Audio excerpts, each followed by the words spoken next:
Prisons are intended to be places of order, where people that broke the rules can serve their time. It's a delicate ecosystem of balance maintained by discipline and authority. Their walls shield the outside from those deemed too dangerous and, in theory, give them a path to reform, to be let back out and live a normal life. But what happens when that balance fumbles? When the system that was designed to contain the chaos actually becomes part of it? Like a pressure cooker, if left unchecked, and the ingredients are a mixture of overcrowding, neglect, a hefty tablespoon of despair, and basic human rights are still sitting out there on the countertop, eventually it will explode. And the result would be the biggest storm of violence in US prison history. Today's story is not just about rebellion or sticking it to the man, but more so about survival and the depths that human depravity can sink to if left unchecked. The New Mexico prison riot.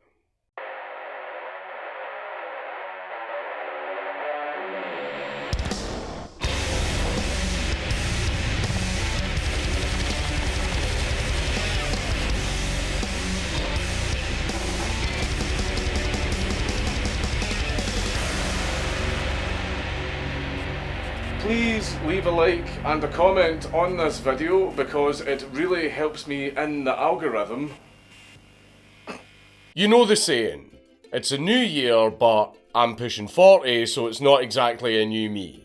However, that doesn't mean that change is no longer in the air. Resolutions may usually be just a cope, but what isn't is the premium audio quality that Raycon provides at just half the price of other audio brands. And they are crucial for helping me to hit the ground running in 2025 because they provide a great soundtrack to my workouts as I huff and puff and get mugged by my staff who all have functioning knees because they actually work out properly and do mobility exercises to avoid injury. Literally none of that's true, every single one of you is terrible. But anyway, at least Raycon's touch feature allows me to listen to what I now accept is cringe trailer music. It's not, it's neoclassical. I am going to start writing these myself with a bass boosted sound profile as I get absolutely folded in the squat rack. I out-squatted all of you, by far. Someday I'll manage to get the plate on the bar. I'm never taking any use to the gym again. Raycons are also really durable. Their sweat and water resistance is great for protecting them from the sweat produced by the exertion of me going for a walk. I like to use the active noise cancellation to drown out the wholesome sounds of nature so that I can listen to my favourite band, The Doors. My favourite band is not The Doors. I can now walk a mile in 8 hours. Which is exactly how long Raycons hold their charge. And just 10 minutes of charging provides 1.5 hours of energy. I wish I could charge that fast. I got back from my walk a week ago and I'm still exhausted. But what's really impressive is that the protective case can charge wirelessly and hold 32 hours worth of power. And all of the colours you know and love are available. Mine is obviously whatever colour this is, but you can also get yours in royal blue, carbon black and forest green. So, if you want to try out a pair of these bad boys, Raycon's 30-day happiness guarantee makes it easier than ever. So click the link down in the description box down below or go to buyraycon.com/Dankula to get 15% off site-wide. The Penitentiary of New Mexico, located just south of Santa Fe, was constructed in 1956, replacing an older facility established in 1885. Built to house about 800 inmates, its design reflected the 20th century philosophy of containment rather than rehabilitation. By the late 70s, the prison had little resemblance to the orderly institution that the architects had in mind. As seems to be the case with literally every single prison on Earth, the prison's population swelled far beyond capacity. holding over 1,100 inmates and with conditions that could hardly be described as humane. The overcrowding wasn't a unique case in New Mexico. Across the US, the prison population exploded with the introduction of the War on Drugs policy by Richard "I am not a crook" Nixon. The tough-on-crime legislation led to the arrest of countless individuals, many for very petty crimes and minor drug offences, filling the prisons to a breaking point. Facilities were too under-equipped and understaffed to handle the sheer influx of people, and the New Mexico prison was no exception to this. Cells that were intended for 2 people were crammed with 4 people. Basic necessities like clean water, food, and medical care were stretched thin. Hygiene was basically non-existent, and disease spread rapidly. But it wasn't just the shitty physical conditions that bothered the prisoners. There was also a brutal culture of fear and dominance, which was a daily occurrence. The guards, undertrained and understaffed, relied on intimidation and beatings to maintain some kind of order. When that wasn't enough, they came up with a system called the snitch jacket. And you can pretty much imagine what that was. Prison rules are that you do not snitch on your fellow inmates, or you will get shanked in the ribs about 40 times in the showers. And if you didn't snitch, the guards would first beat the living shit out of you, and then they would label you as a snitch anyway, so that other prisoners would stab the living shit out of you. So basically, if the guards asked you for intel about other inmates, no matter what answer you gave, you were fucked. Beyond physical abuse, the psychological toll on inmates wasn't any softer. Solitary confinement was used very liberally and often for very minor infractions. These tiny windowless cells deprived inmates of all sensory stimulation for weeks or sometimes even months on end. Access to mental health services was non-existent. And in 1975, educational and recreational programs, the things that are supposed to give you a chance at a normal life after you're released, were actually stopped completely. And inmates spent most of their free time in lockdown. Gang culture was formed for protection, divided along racial and ethnic lines, of course. These groups wielded power, with violent fights frequently breaking out over territory or someone just looking at someone else the wrong way. Add the fact that inmates of varying security levels were all put together. Hardened criminals were sharing cells with first-time offenders, creating a breeding ground for exploitation and abuse. Breeding ground. Anyway, the basic gist was, if you weren't in a gang, then you would get stabbed or shagged. Or both. At the same time. And if you were in a gang, then you would only get shagged by your gang. How lovely. Tensions within the prison continued to rise, and the first attempts at retaliation started to ignite. Something that became known as the Night of the Axe Handles became a chilling precursor to the riot. In 1976, in response to the poor conditions, the inmates started a work strike in the dormitories. After a series of escalating altercations, Deputy Warden Robert Montoya authorised the use of tear gas to subdue the protesting inmates. As they started to exit the dormitory, wheezing and teary-eyed from the gas, they were stripped naked and led through a 100-yard long corridor, with guards beating the absolute fuck out of them on the entire journey with axe handles. While the administration framed this as a necessary measure, it further eroded trust between the inmates and the guards. The incident was verified by several eyewitnesses, some even being guards themselves, and it opened a federal lawsuit naming Deputy Warden Montoya and another guard captain as the perpetrators. That same year, an inmate with heroin addiction withdrawal was seeking help at the prison hospital, but he was instead thrown into solitary confinement. As if being confined within the hole with nothing but his heroin-withdrawn mind was not enough, he was also severely abused. Everything from verbal insults to being kicked in the nuts on a daily basis. The torture lasted for a month, and after he was released from solitary, another inmate and childhood friend of his by the name of Dwight Duran, who was serving time there for larceny and forgery, attempted to nurse him back to health. But his condition only got worse as time went on. After almost a year of begging the guards to give his friend proper medical treatment, he was finally examined at a hospital, where it was found that he had an advanced malignant tumour in his testicles. He was transferred to a state mental hospital where he died about 2 weeks later. After the incident, Dwight Duran was encouraged to write a 99-page civil rights complaint to the U.S. District Court of New Mexico in November of 1977, on behalf of all of his fellow inmates that were treated the same way as his now dead childhood friend. It became known as the Duran Consent Decree. And with over 10 grand jury investigations between 1977 and 1979 about the conditions in the prison, the administration expectedly refused to put any funds in for the necessary changes to the prison.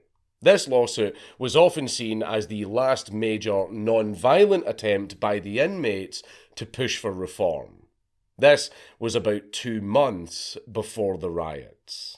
In 1980, the terrible conditions of the prison reached their peak. Rumours of an uprising began to circulate among the inmates and the staff. The administration dismissed the warnings as just disgruntled chatter, but what the then warden Jerry Griffin and his staff failed to realise was the sheer amount of anger that had accumulated. Years of abuse, neglect, and the cancellation of the education programs, just to name a few, created the perfect mixture that was ready to explode.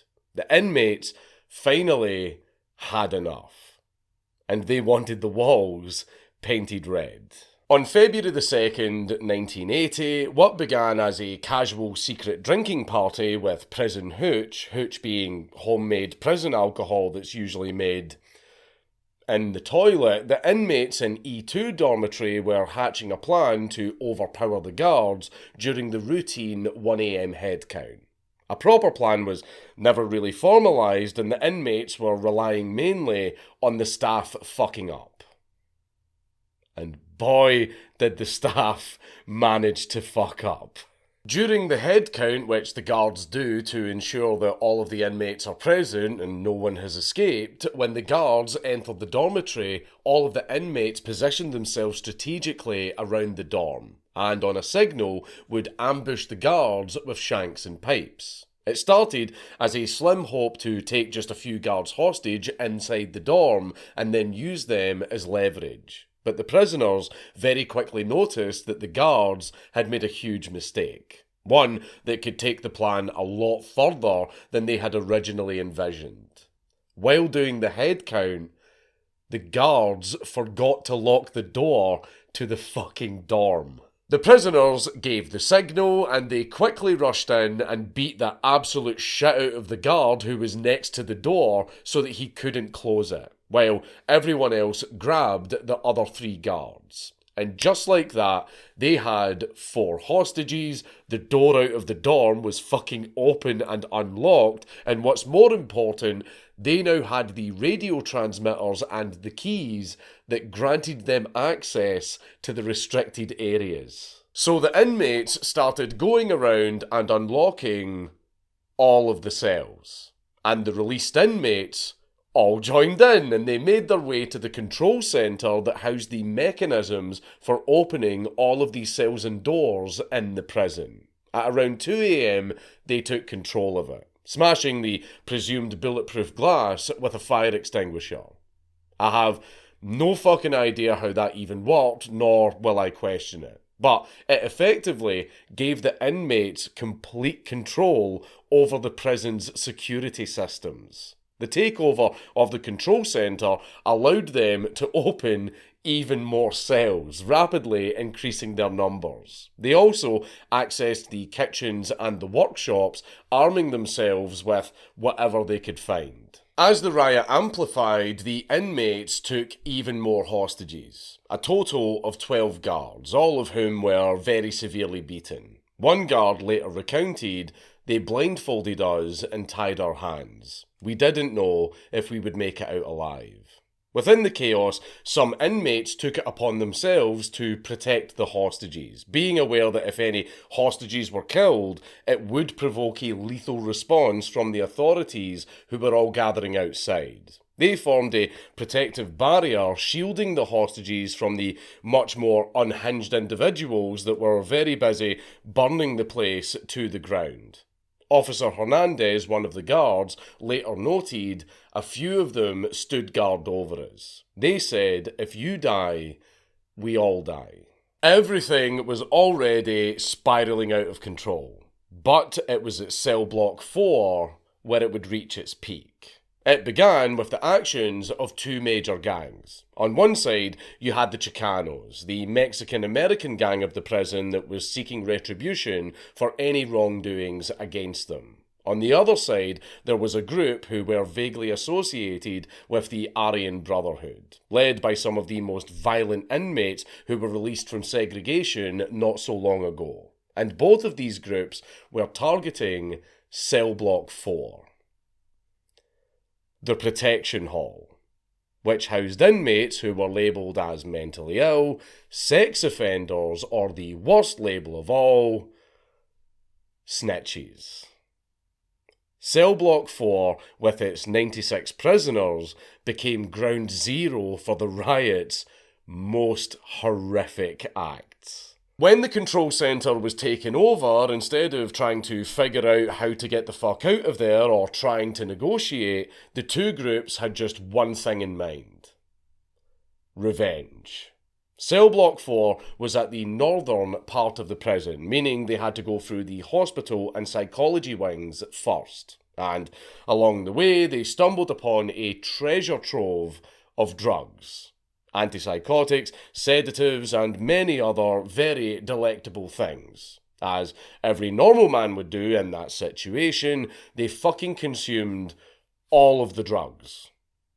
Anything that was left over was put into bags and boxes to distribute it to others along the way, like it was a casual Amsterdam street party.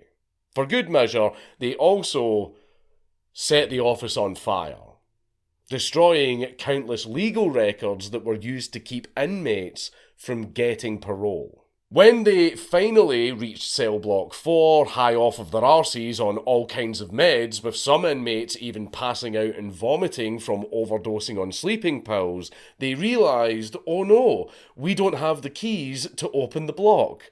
But look, here are some very fucking conveniently placed blowtorches at a nearby cell block that was under construction at the time. So, over the next 5 hours, they would use the blowtorches to cut through the bars that separated them from cell block 4. They decided to ransack the office records while they were waiting for the bars to be cut. And they started collecting files on the block 4 boys to see who were the snitches. The files basically became a death warrant for the unlucky ones that were named in them. As every good Catholic does, some of the prisoners went to the nearby Catholic chapel to pray before the absolutely horrific things that they intended to do. Forgive me, Father, for I'm about to sin. Along the way, they also burned the Protestant church to the ground. Again, as every good Catholic does.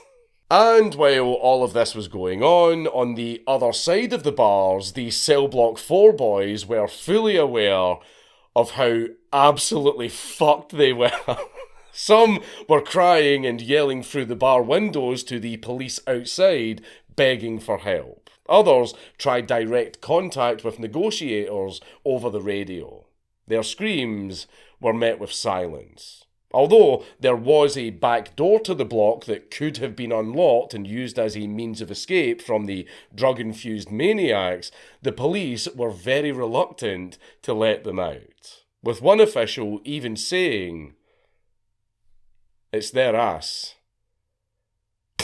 After finally cutting through the bars and getting into the block, there was another problem. One could say for both sides. The individual cell doors still needed to be opened. On one side, they still had to cut through the cell doors one by one, and on the other side, these Cell Block 4 boys could do absolutely nothing but watch in horror as murderous maniacs were making their way through the bars and dragging them out one after the other. So one by one, the rioters opened the cells, and their occupants were dragged out, beaten, stabbed, hanged, burned to death, and yes, also decapitated.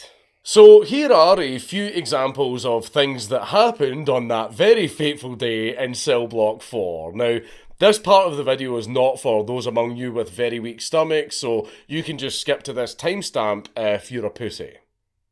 Anyway, Mario Urioste was a man who was charged with shoplifting and placed into Cell Block 4 for his own safety after filing a lawsuit against other inmates who had sexually assaulted him. He was dragged out, beaten, hanged, had his balls cut off and then stuffed into his mouth before having his throat slit. Also, do you remember the blowtorches? Yeah, this is the worst part of the video. It's bad. Yeah, it's really bad. Well, an inmate was tied up and tortured all over his body with the blowtorches. These are blowtorches that can cut through metal bars, by the way. The blowtorches were also used on his face and also his eyes. They used blowtorches on his eyes. But it doesn't end there. You'll be very happy to hear it. Oh, it doesn't end there. They jammed one of the blowtorches into his eye socket and turned it on at full power. And the guy's fucking head exploded. His head fucking exploded. Now, I know for a fucking fact that you didn't know that could even happen, and neither did I, but it's information that both of us didn't need to know, but here we are. By the end of the day of the 96 Cell Block 4 boys, 16 of them were dead. And they were murdered in some of the most gruesome Quentin Tarantino fucking horrific ways that you could ever possibly imagine. The prison gymnasium was then used as a makeshift crematorium to obviously get rid of all the evidence. Basically, everyone who had been murdered in the prison, all of the bodies were dragged to the gymnasium, put in a great big pile, and then set on fire. Which later obviously caused the gymnasium to fucking burn down because of the sheer amount of corpses being burned inside it. There are forensic pictures of the aftermath of this, but this is YouTube, so I'm obviously not going to show those. Leroy Vigil, one of the inmates that actually took part in the Cell Block 4 massacre, came out in an interview about all of the things that happened in the block after he was diagnosed with hepatitis B. I'll just let the man talk for himself. To be truthful, I would have enjoyed every bit of it, killing them, you know, because they tested their. My brothers made statements against me. Jimmy Joe Vella, he testified against me in my trial. When we took us downtown for trial. He testified on something that I never done. And they gave me 300 years for that. But I would have enjoyed every bit of it, killing him. By noon, the violence in Cell Block 4 had mostly calmed down. The execution squad, as they named themselves, did most of what they wanted to there, leaving a trail of dismembered, mutilated and burned bodies in their wake. For the ones that survived, the terror would linger long after it ended. As one inmate that survived cell block 4 later commented, "Hell isn't hot enough for what happened in there." While all of that fuckery was happening on the inside, the police and officials were scrambling to take control of the chaos from the outside. At around 2 a.m, about an hour after everything started, they picked up the first transmission from one of the inmates which said, "We got the shift commander hostage. There had better be a meeting with the governor, the news media, and Rodriguez," referring to Felix Rodriguez, the Deputy Secretary of Corrections and a former warden. Not really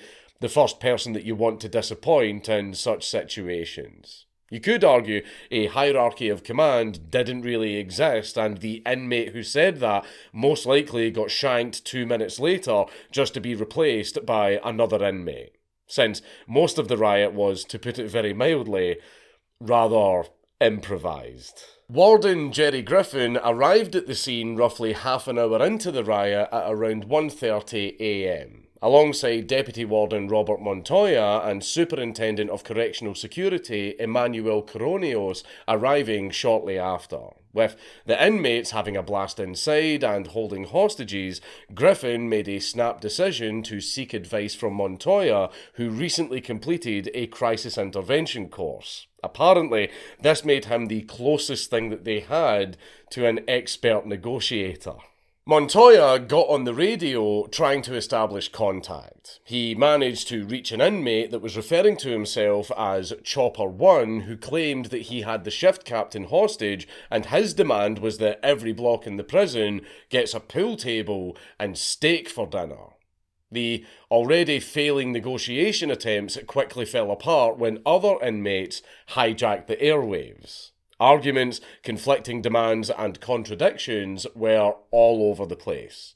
You know how you want to just sit down and chill and play some games with your friends on Discord, and after about 10 minutes everybody is raging and calling each other slurs? Yeah, well, it was pretty much just like that. Governor Bruce King was dragged out of bed at around 3 a.m, with possibly the worst wake-up call in his life. He agreed that negotiations were the best current option for now, since trying to storm the place would put the hostages in danger. The much heavier sleeper Felix Rodriguez arrived on the scene hours later. By that time, Montoya was going through his own personal nightmare, forcefully put into the position of negotiator. For hours, he was listening to the inmates' demands, and the transmission hijacking added another layer of drama and comedy to the situation. 1 second, an inmate would be on the radio demanding a meeting with the governor, and then in the next instant, another inmate would be on the radio calling his mum a hoe. Despite everything, Montoya somehow managed to get a compromise. The inmates requested medical aid for the hostages, again being aware that the hostages were their lifeline, because in any situation, once the hostages are dead, the police just swarm the place and start shooting. So Montoya countered by wanting the hostages released instead. The prisoners expectedly refused, though 2 of the hostages managed to disguise themselves as inmates and escape to safety later with the help of some good-hearted inmates. The rest were not so lucky. Most of them were severely beaten, and 2 of them were forced upon several times and later carried out in makeshift stretchers, all naked and bloody. A more structured negotiation, if you can even call it structured, happened the next day on Saturday afternoon. 4 inmates were chosen as representatives, one of them being Lonnie Duran, no relation, who was actually in solitary confinement when the riot started. He was already known for his involvement in the Duran consent decree, and the prisoners kept repeating the same 11 demands from the decree. Overcrowding, solitary confinement, elimination of programs, etc., etc. And they insisted on talking to independent federal officials and journalists. All pretty reasonable requests considering the absolute shit show going on inside. But instead of actually changing anything, the guards' plan was to simply stall the prisoners as much as they could and wait for them to tire themselves out. On Sunday afternoon, roughly 36 hours after the riot began, the prisoners were all exhausted. Deaths, injuries, negotiation fatigue, fear of consequences, and a very hard drug crash were just a few of the reasons why most of the inmates wanted to just get it over with. So, heavily armed police entered what remained of the prison, which was now mostly ash and covered in blood. Official reports stated that 33 inmates died during the riot, but there is speculation that the number is a lot higher due to all of the fires and the forensic challenge of confirming all of the mutilated and charred bodies. In addition to the death toll, over 200 inmates were treated for injuries ranging from stabbings and burns all the way down to forced struggle snuggles. It's also worth mentioning that some of them died from drug overdoses as well, so at least a few of them went out having a great time. The pursuit of justice after the riot was a complicated process. While some inmates did face prosecution for the absolutely atrocious crimes that they had committed, the legal aftermath fell short on addressing the full scope of what had happened. According to Roger Paul Morris, an American historian and policy analyst, the majority of the crimes went unpunished. Because everything had been burned to a crisp, including bodies, DNA was all over the place, evidence was all trashed and destroyed, and all of this happened in a place where famously no one snitches.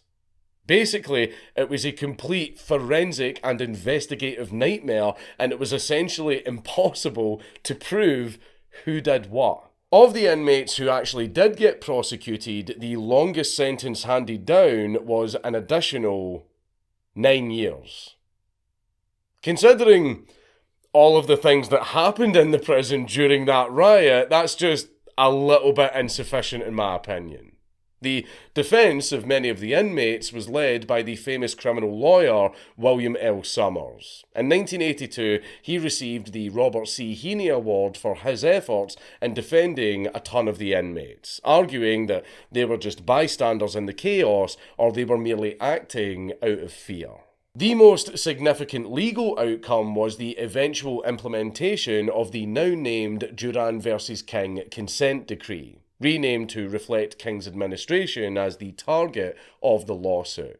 It outlined the changes intended to address the conditions that contributed to the riot. The progress was very, very slow, and the King administration was resisting implementing it, and it wasn't until 7 years later, when Governor Tony Anaya and his administration was put into place, that real change actually started. Under the new decree, reforms included the implementation of the Bureau classification system to better manage inmate placement and reduce overcrowding, improved medical care, better guard training, and also the return of the educational programs, just to name a few.